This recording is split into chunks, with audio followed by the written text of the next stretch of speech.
I'm going to do a little series on this. Picked this up while we're in Albuquerque. She's got some scuffies on here, but we'll get her pretty. I've been planing her down. The bottom is very rough, but it is a piece of walnut with some very, very pretty bark inclusions in it. So I'm going to fill all that full of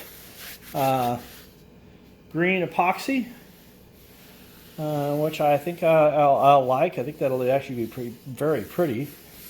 This is walnut. She is very pretty, by the way. Got some.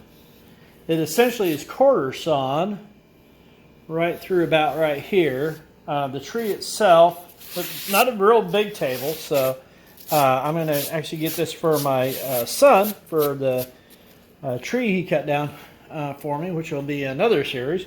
But anyway, kind of wanted to do something nice for him, and this was relatively small, I guess, is what I wanted to say. But anyway, it was a nice, beautiful piece of walnut, beautiful figure all through it. You can just see tons of color in here. The underside's real pretty too, but it's not quite as figured as this. Interesting piece of wood. So essentially the tree was right here. So this was probably a growth item at one time. I'm assuming it was humped. But the interesting part is that it did have a little bit of crotch right there coming up. So the bark occlusions are part of that. And beautiful figure all through here.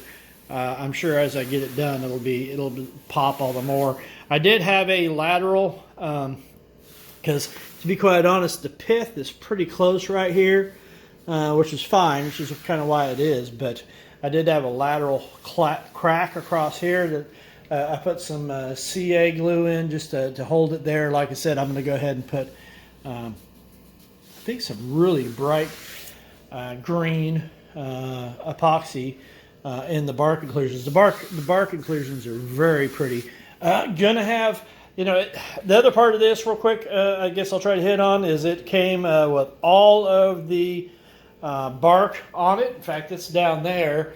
I really debated leaving that on. Walnut's one of those woods, you can actually see, walnut's one of those woods that actually hold on to the bark really well. Other woods like, hickory and, I don't know, there's tons of other woods just shed their bark like nuts. As you can see, walnut holds onto it pretty tightly. So you can leave like the true bark on there, but you've got to do so much work for it. And then to be quite honest, it just doesn't withstand the years. It's not necessarily that, if you pour epoxy through here and you tighten it all up and will it adheres, that's fine, but the bark itself is very porous and it's on the outside of the table and things are going to rub against it, and eventually you're going to rub through all of your sealant and stuff, and you're just going to have this kind of stuff, and it's going to get all over. It's going to get the floor messy, and it's just long-term table stuff. You just don't leave the bark on there. I'm just, people could argue on that, I guess, but honestly, you just don't leave the stuff on there. Bark inclusions, however, different story, right? So these are internal, and so they're going to look really good. I'm just kind of worried about being thin here because I do have to sand all this down. I'm actually trying to kind of plane the top versus doing my portable belt sander, but to get it flat, I'm really trying to plane it, and I get these new Sweetheart planes in my other planes over here, and so trying to get the top really planed out. I am absolutely going to have to belt sand the bottom because there's way too many saw cuts down there. And then I have this weird kind of cupped, tilted edge here. I haven't really decided what I'm going to do with that either. I don't really know. My wife was like, well, just leave it as is. But I hate so my son, of course, has got grandkids, my grandkids. So one reason to pull off the bark, right? Kids will end up pulling it off. The other thing is, I hate for some kid or something to bang his head on that. And then the other cool thing, again, just trying to short video for the beginning of this, the other cool thing is I got the legs right here. And that's a surprise. I want to see how that looks. I hope that looks cool, but that'll be a surprise after I get that done. I hope to knock this out pretty quick. My son's birthday is less than 6 weeks away. I would love to give this to them for his help on cutting the tree down. And it'll just be a nice little table. You know, it's not a real coffee table or anything. It'll just be a nice little table, corner table. It's going to be this oddball little thing. The shapes are kind of weird, but we can do epoxy on the sides like we did on the one mesquite table I did upstairs. There's a video on it, if you have videos on it, if you want to watch it. So I'll probably do that a little bit. You know, these little bug trails are always kind of neat to try to catch and put a little epoxy in there. It gives it a little character, a little dribbly stuff. So I'll try to do that. Again, kind of worried a little bit about this edge, so I got to figure out how to make it something usable that isn't taking out people's kneecaps and taking out grandchildren's foreheads and stuff. So we'll have to make sure we round everything off really, really well. But anyway, it's starting on it, and it's gorgeous, and she's pretty. She's pretty. Look at all those purples and reds, and I don't know if you guys can see them all. There's purples and reds, beautiful, just from the planer, just absolutely beautiful. A term fell out of my head, but anyway, it's quarter sawn right as it's coming up here. Just beautiful right through there. I think it's going to have some great chatoyance to it. Colors all over the place. Just really vivid and pretty. So I hope I can maintain that. That's the other reason why I don't want to sand it, because I don't know how deep that goes. The bottom side doesn't have a figure. So, which makes sense because I think it was part of the tree. But anyway, see, I also get a lateral right there. I'm not real thrilled with that either. So I'm going to have to kind of cut this, fill in cracks. Of course, I'm going to go ahead and epoxy tabletop on this. Get some of that coming. So anyway, more to go. I think it'll be a nice little project. Won't be too hard. Like I said, I already got the base. Got the grommets to screw in the base. I'm not doing any finishing on the base. You'll see why later. So really it's just prepping this top. I'll try to do as little work as I can on it and leave as much of it as I can, because it is a pretty neat little piece of wood. Yeah, pretty cool, pretty cool. Still got to get a lot of this bark off. That's going to be interesting. I was going to kind of let it sit and get cold and hot a little bit, see if maybe I can knock that off. But anyway, we'll see. I'll get it off, wire brush if I have to. Anyway, new project. I've got a couple other tasks to do, so I'm going to go do those and then maybe get back in here and on some hand planes. Woohoo! Love hand planes. All right, so this is the bottom.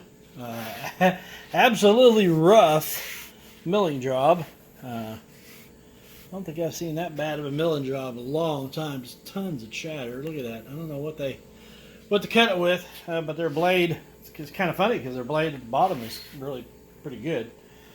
Or the cut at the bottom is pretty good. They might have planed that side. I don't really know. Anyway, as usual, looking at stuff, you can kind of see some things.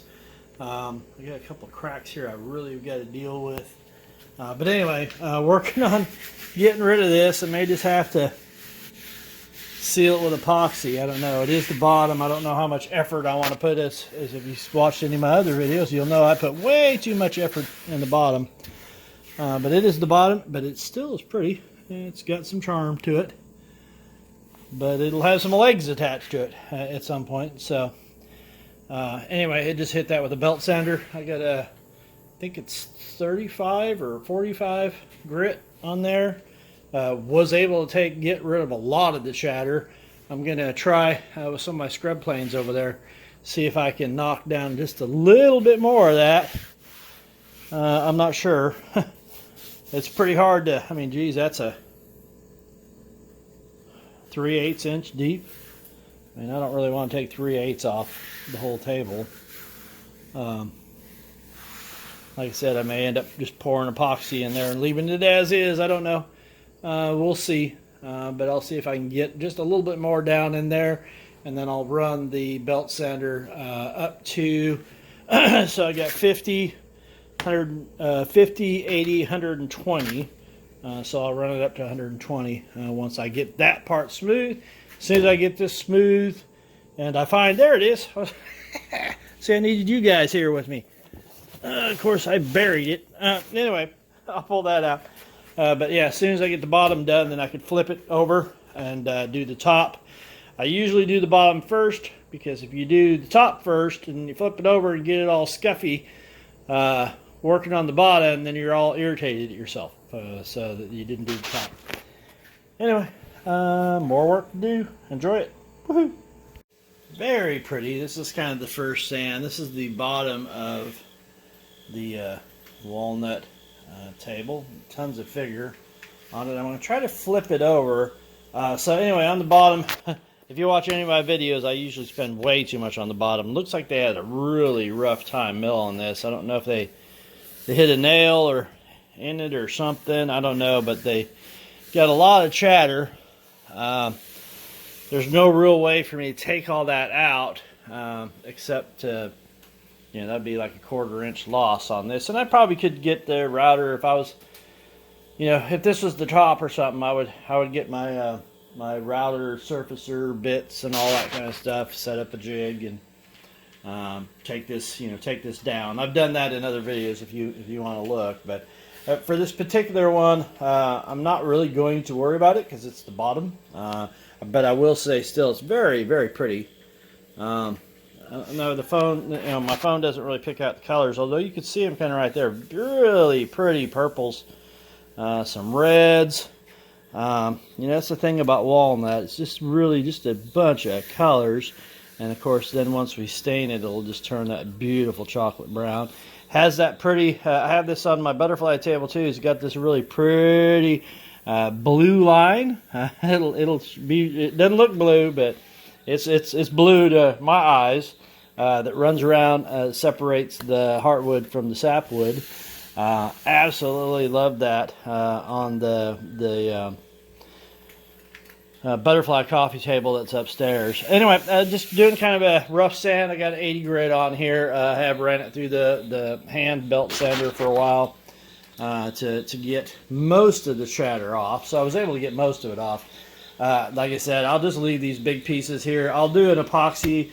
So we'll do a seal, a sanding sealer on all of this.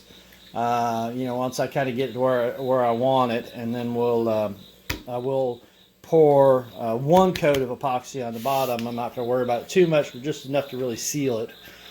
So not doing a huge flood coat on this, to be quite honest. It's just going to be a epoxy seal coat. So we'll put that on there and then try to fill some of these in. But again, it's going to be on the bottom, so it doesn't matter if they got kind of the nicks and the cuts and stuff. Doesn't really matter. I do want to try to make sure I fill in the knot holes because they will degrade over time. But other than that, it's kind of cool. It's an interesting piece of wood. It is a crotch piece, but it's sort of sideways, if that makes sense. You can see the crotch up there, and the crotch figures all on the front.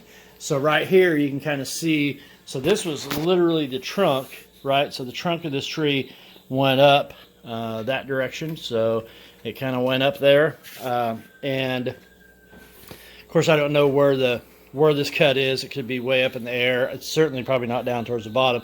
But anyway, so this side right here is actually a piece off of the, you know, a rift cut off of the trunk. And then the other piece is actually kind of like a bubble. So I don't know if it was two trees that grew together or what, but the other side is where your crotch is, and that's actually a separate piece. You could actually see kind of that right there.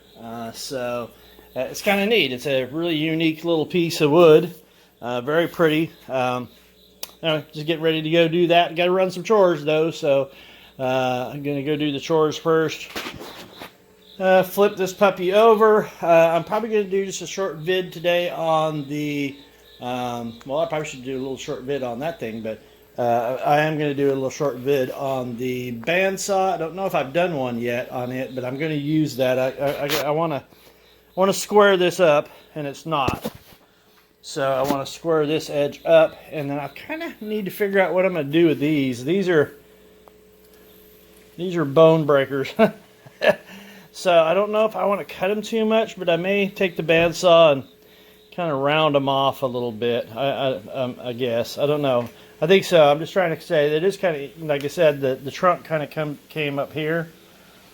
And then this other piece came down. And so this is kind of neat, but at the same time, once I flip this over, this is going to be at the bottom, and they will take a leg out. So anyway, got to get that fixed. Short vid. Got things to do.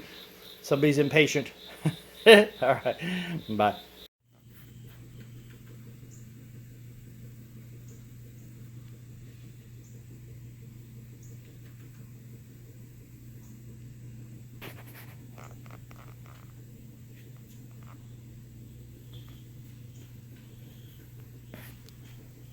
Now that is one very, very beautiful piece of wood. I got a lot of work to do to it. This is going to be the tabletop standing up, the tabletop of the table. The bottom's on the bottom. I think I got some videos of this. I got a lot of work to do on it. I've got to get rid of or figure out what I'm going to do here with the shin breakers. I also like to square this up because if nothing else, my OCD is setting off. So I got some work to do as far as all that goes.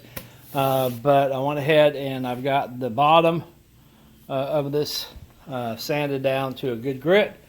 The top I actually took down to 320. I'm a little concerned about all these little cracks. And there's also some, I'm going to have to let the epoxy do some stuff in here. There's some really interesting, I don't know, it's just flares. I thought at first they were tool marks, but I don't really think they are. I don't think they are tool marks. I don't really know what they are. Whoever milled this, of course, did a really rough job. If you saw the thing on the bottom, I've got some divots over here too that we're going to take care of, but tabletop epoxy will take care of that. I'm going to try to leave the bark inclusions in. I really like those. That's what that's called, the bark inclusion. Essentially, this was two separate pieces of wood that tried to grow together, and so they left their bark together. But because of that, we're going to have some great figure.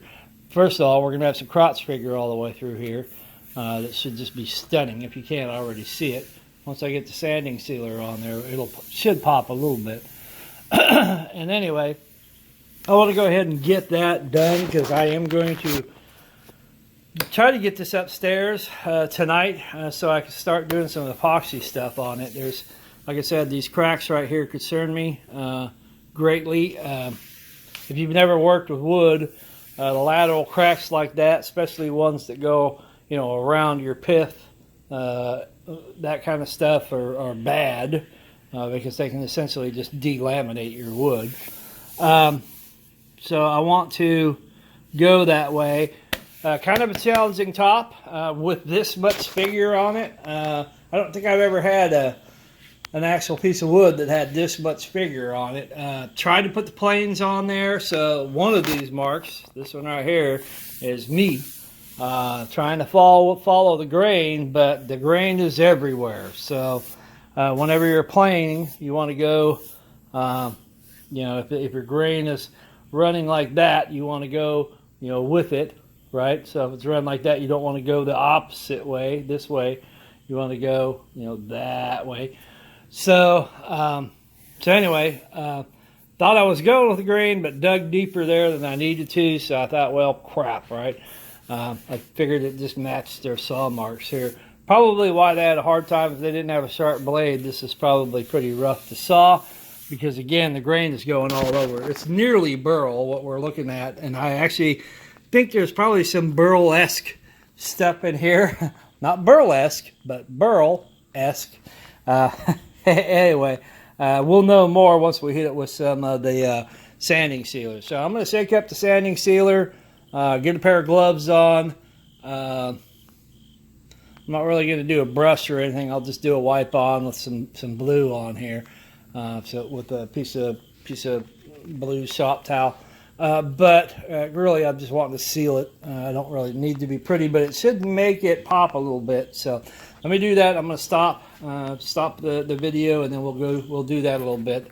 Also running out of time on my little camera right here and the card, so I better do something about that here soon too.